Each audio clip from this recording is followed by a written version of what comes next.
High, আমি সুস্মিতা। চলো তোমাদের সাথে আর একটা নতুন মিনি ব্লগ শেয়ার করি। তো সেদিন সকাল সকাল ঘুম থেকে উঠেই চলে গেছিলাম জিমে। আর জিমে যাওয়ার সময় দেখি একদিকে বেরিয়েছে রোদ আর একদিকে হচ্ছে বৃষ্টি। তো মনে হয় শেয়ালের বিয়ে হচ্ছে। যাই হোক, জিম থেকে বেরিয়ে চলে আসি বাড়ি। আর সেদিন দুপুরে ছিল আমাদের একটা ইনভিটেশন, তার জন্য সবাই মিলে চলে যায় সেই ইনভিটেশন বাড়িতে।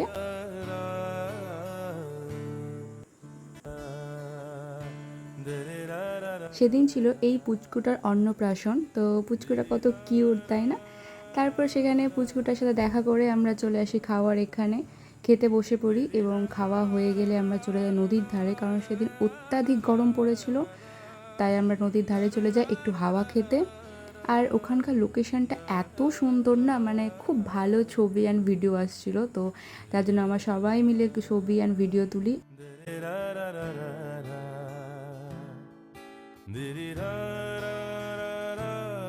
তারপর বৃষ্টি চলে যায় বাড়ি, তাই বৃষ্টিকে টাটা বলে দিই আর আমরা সবাই মিলে চলে আসি আরও একটা রিলেটিভের বাড়িতে। সেখানে এসে অনেক গল্প টল্প করি, তারপর সন্ধ্যা হতেই চলে আসি বাড়ি। তো আজকের মিনি ব্লগটা এতটা, কেমন লাগলো অবশ্যই জানিও।